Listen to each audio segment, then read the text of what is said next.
सभी साथियों को नमस्कार। साथियों, आज बात करेंगे आईपीसी पर, इंडियन पिनल कोड पर। आपने अभी कुछ समय पहले देखा होगा कि संसद में एक कानून पास हुआ है, जिसमें जो हमारा आईपीसी एक्ट है 1860 का, उसमें बहुत सारे बदलाव किए गए हैं। वो बदलाव क्या-क्या हैं और उनमें प्रमुख रूप से कौन से बदलाव किए गए हैं। हालाँकि बदलाव बहुत बड़ी मात्रा में किए गए हैं, लेकिन जो कुछ प्रमुख बदलाव हैं, उन पर हम बात करेंगे।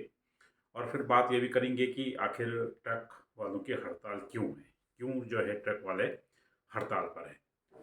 तो अभी संसद में दिसंबर में जो संसद का जो शीतकालीन सत्र चला था, उसमें 20 और 21 दिसंबर को आईपीसी में जो है 1860 की दंड संहिता में जो है बहुत व्यापक परिवर्तन हुए हैं। वो उन परिवर्तनों में कौन-कौन से प्रमुख हैं, उन पर हम बात करते हैं। पहले का आईपीसी यानी इंडियन पिनल कोड 1860 अब भारतीय न्याय संहिता 2023 होगा। ऐसे ही जो सीआरपीसी यानी क्रिमिनल प्रोसीजर कोड अब भारतीय नागरिक सुरक्षा संहिता होगा। और भारतीय साक्ष्य कानून यानी इंडियन एविडेंस एक्ट 1872 अब भारतीय साक्ष्य अधिनियम 2023 कहलाएगा।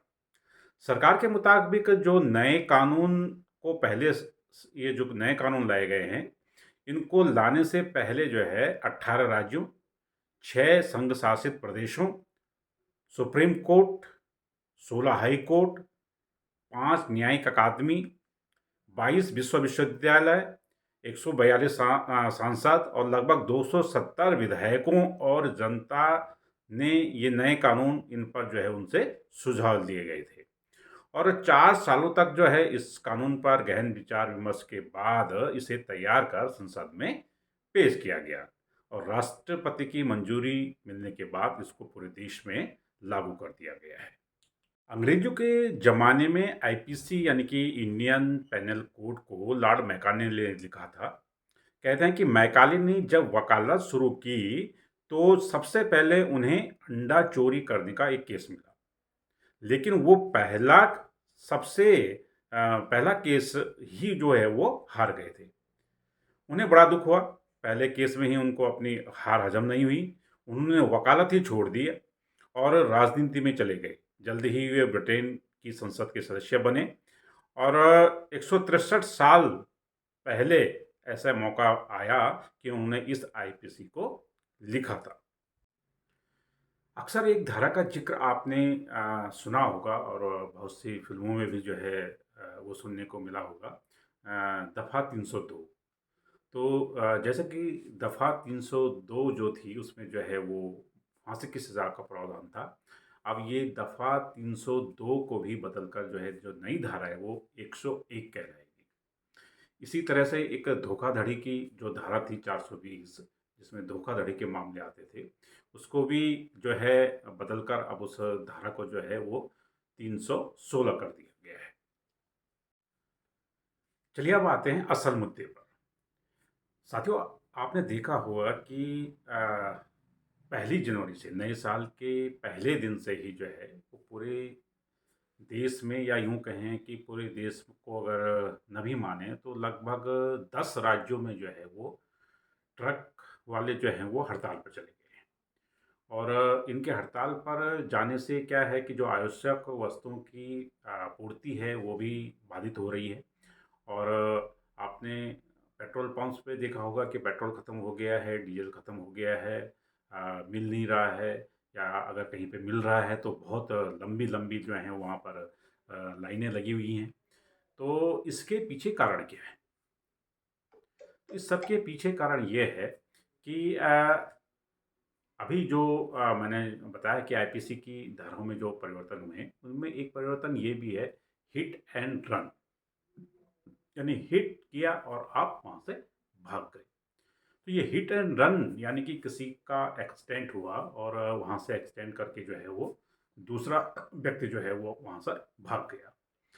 तो उसमें जो सज़ा का जो प्रावधान था, उसमें जो है वो अधिकतर जो है वो 2 साल की सज़ा का प्रावधान था।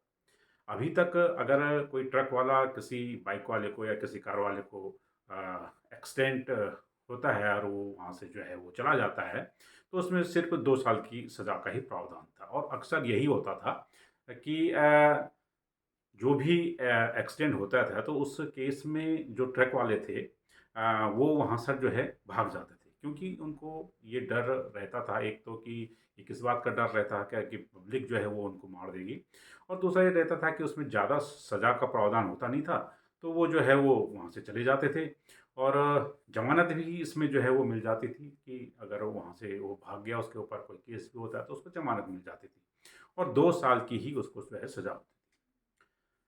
अब होता ये है कि अक्सर आपने देखा होगा कि जब सड़क पर चलते हैं तो जो बड़ी गाड़ी है, बड़ी गाड़ी की ही गलती जो है वो मानी जाती है। अगर किसी बाइक वाले को कार वाला टक्कर मारता है तो ये माना जाता है लोगों की कार वाले की ही गलती थी या अगर कार वाले को ट्रक वाला जो है वो ट्रक एक्सीडेंट होता है उनका तो उसमें ये माना जाता है कि भाई ट्रक वाले की ही गलती थी। तो बड़ी गाड़ी की जो है वो गलती मानी जाती है। और अगर हम अपने देश की बात करें तो हमारे यहाँ पर लगभग एक साल में जो है वो 40 से 50,000 एक्सीडेंट होते हैं। यानी कि 40 से 50,000 जो है वो अ, लोग इसमें से जो है वो प्रभावित होते हैं।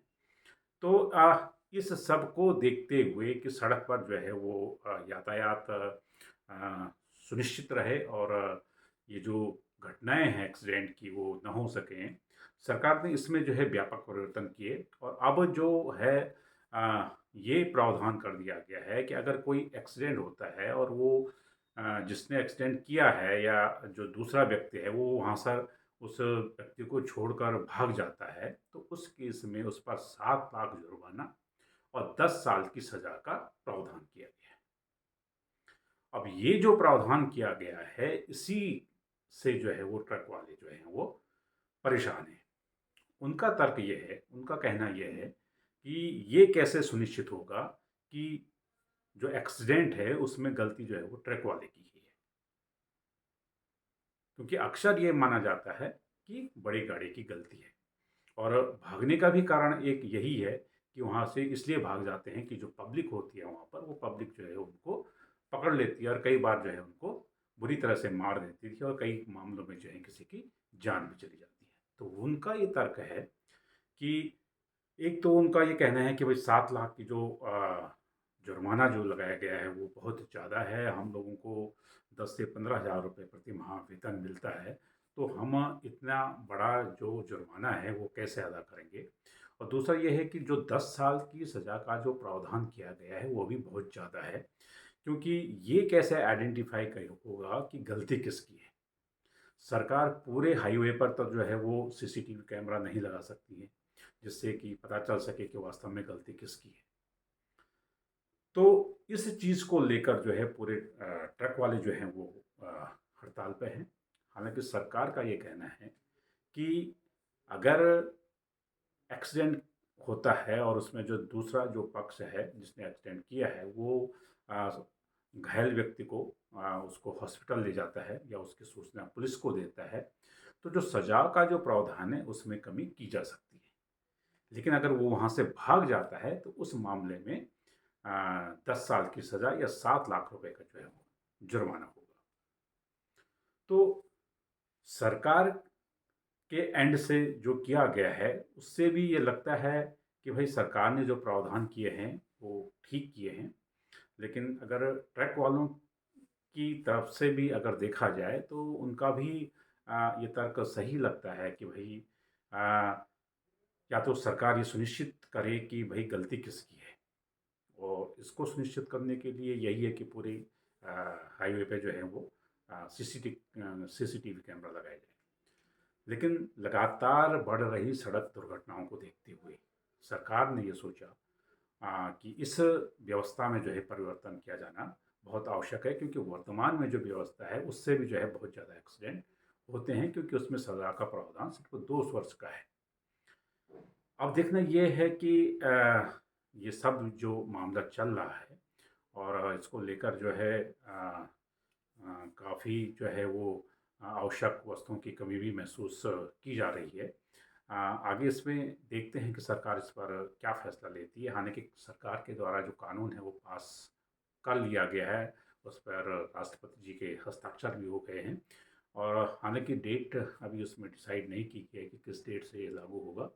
लेकिन सरकार के एंड से पूरा कानून जो है बना दिया गया है। अब देखना है कि ट्रक वालों की जो हड़ताल है, उनका जो पक्ष है, उसको सरकार सुनती है या उस पर क्या निर्णय लेती है, ये आने वाले दिनों में ही जो है वो पता चल पाएगा। लेकिन फिलहाल इस प्रावधान को लेकर जो है वो पूरे देश में ट्रक वाले हड़ताल पर हैं और आने वाले दिनों में ये समस्याएं ज़्यादा बढ़ सकती हैं। तो देखते हैं कि अब सरकार इस पर क्या निर्णय लेती है।